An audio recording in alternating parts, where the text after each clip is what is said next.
Over the years, the attempt to incorporate has been multiple times. Beginning in 2010, when I first moved here, in 2009, there was an attempt in 2010 to incorporate. It's never slowed down the progress of what we've looked at as a county of what we need to do and pay attention to the infrastructure that's necessary to be able to move people in and out properly and safely. And that's not going to change whether it's incorporated or not. The issue is, and I think that many people realize that we are one of the fastest growing counties in the country. And our population is estimated to be, just in Santan Valley alone, roughly about 320,000 people by the year 2049. And so right now we're spread very thinly on the dollars that we have available to us to be able to put back into the roads and infrastructure. Many of the questions that I've seen and that I've heard in regards to property tax is, will their property tax increase because of the incorporation effort? Whether they realize it or not, that could happen whether they're a county or a municipality, a city. I think back in 2012, the county itself was in a predicament where, and everybody was, throughout the entire state, because of the downturn of the economy, what happened in 2008. They were in a deficit of their budget, and so they had to make some changes. They made some cuts. But what they did in 2012 is they adjusted the property tax and to make up the difference. And so that could happen no matter where that's at. Now, there's been some laws changes that have been made since that 2012 time, and many of those type of property tax, if there's an increase, it requires the voters' vote. So any type of property increase in taxes will be pretty much have to go to the voters to be able to determine that. It's a very low portion of the overall property tax that actually comes to the county.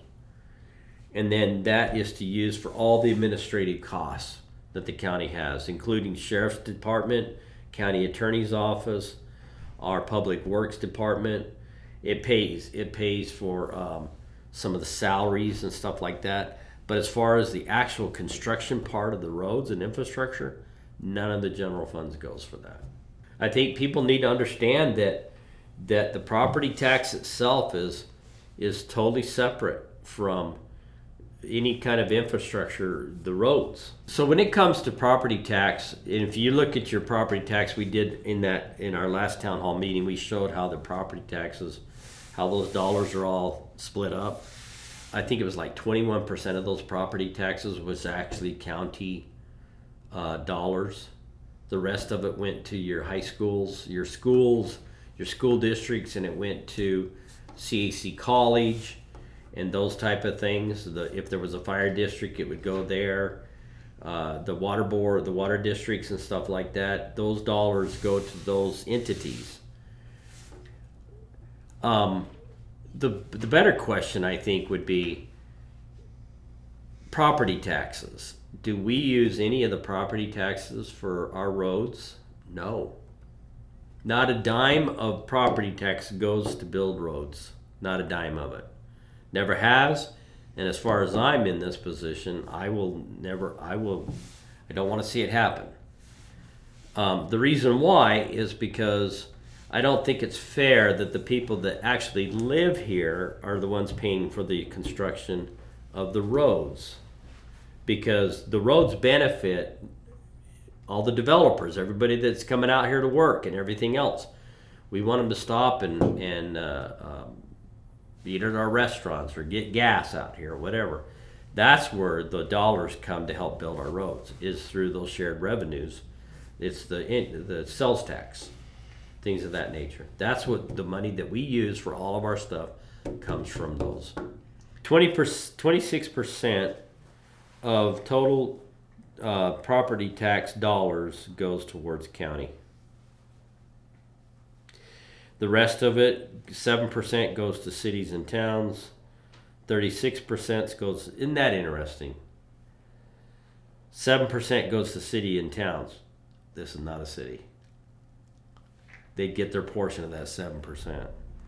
School districts, 36%. It's pretty high. Central Arizona College, 14%.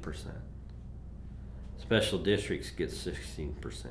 One of the things that we get asked a lot in regards to the roads and infrastructure and the amount of money that has been spent over the last 10 plus years, it's in the neighborhood of about $200 million, maybe a little bit more. I do have a breakdown of what those numbers figure out to be compared to maintenance and new projects. Over the years, we've had with the 200 million, it averages about 16% of those costs are pretty much just for maintenance. The rest of it is for new construction. So you can see there's been a considerable amount of money spent in the Santan Valley area when it comes to our roads. And it's beginning to show that now. We see, I drive around once a week and just see where the progress is at. I like to, makes me feel good about what's going on. If it becomes incorporated, the numbers will be based on the population of what they actually receive on the shared revenues. And I'm thinking it's between 55 and 60 million is what initially is probably going to be allocated to them right out of the gate. That new construction that was supposed to be that 0.5% sales tax that was for new construction specifically, it's no longer there. The latest election was a 0.5% sales tax for maintenance. So right now, that 0.5% sales tax, right now, today, we get our portion, the county does, and we use that in some of these dollars right here. But if this area becomes incorporated, that 0.5% sales tax now gets redistributed to the Santan Valley region, just like it gets redistributed to the town of Queen Creek, the portions that they have in the county, Apache Junction. They get a portion of that 0.5% sales tax. Florence, Coolidge, Eloy, Casa Grande, Maricopa, they all get a 0.5% of that sales tax. Santan Valley doesn't. The reason why is because it goes to the county, and what do we do with it? It's countywide.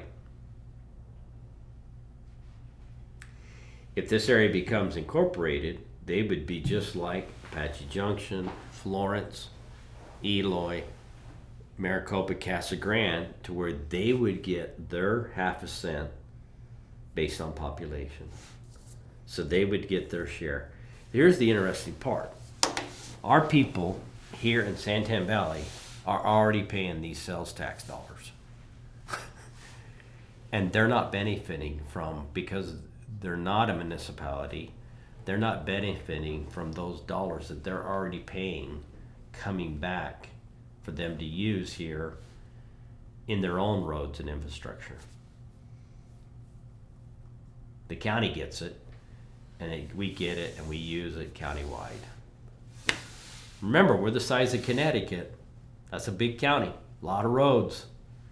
So when it comes to property taxes for the county, we charge a property tax, and it's standard across the board. So if there's any kind of increase when it comes to property tax or decrease, it's countywide. And I'm proud to say that over the last since 2017, since I've been in office, we have actually decreased the property tax from 4 point something, I can't remember, but now we're looking at probably 3.36. So that's pretty substantial when it comes to property tax. So we've been decreasing the percentage that we actually charge over the years.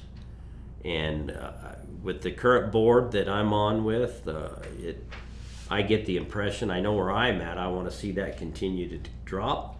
And I think the other 4 members are kind of in the same mindset to see property taxes drop. people ask often, will our property taxes be decreased because we're incorporated? No. And there are certain services that the county is required by law that we have to do. The sheriff's department is still going to have to be a sheriff's department. Whether there's a police force, Maricopa County still has a sheriff's department in Queen Creek that services parts of Queen Creek in the Pinal County areas, or the Maricopa County, and it's not going to be any different for us as far as sheriff's department. We're still going to be required to have a sheriff's department here. The second thing is the elections. That's a big factor for us. There's a lot of money that goes into the elections. Public health, I've already mentioned that. That's not going to change. And then we're still going to have our road and maintenance departments, and we'll still work with the municipalities, or if there's not a municipality, we'll still work internally like we've been doing. We've already spent over $200 million over the last 10 plus years, and we'll continue to do that. But as far as property taxes is concerned, that's not going to change. And if it does change, it'll be county-wide. It won't be specifically to Santan Valley. Maybe I could interject something here when it comes to Maricopa County. Maricopa County has the lowest property tax of all the counties in the entire state. The reason why is because they have the most commercial property in the entire state. And that seems to correlate a lot with residential property taxes. It's below 1 on their property taxes. The more commercial, the more economic growth that you have, sales tax or anything else of that nature, it tends to offset the property tax, the residential property tax. And that's been kind of, if you were to use Maricopa County as an example, that would be probably one of the best examples of all of it. They've done a very good job of bringing a lot of industry into the area, into the region. They've done a very good job with their airport systems and the transportation infrastructure that they've got.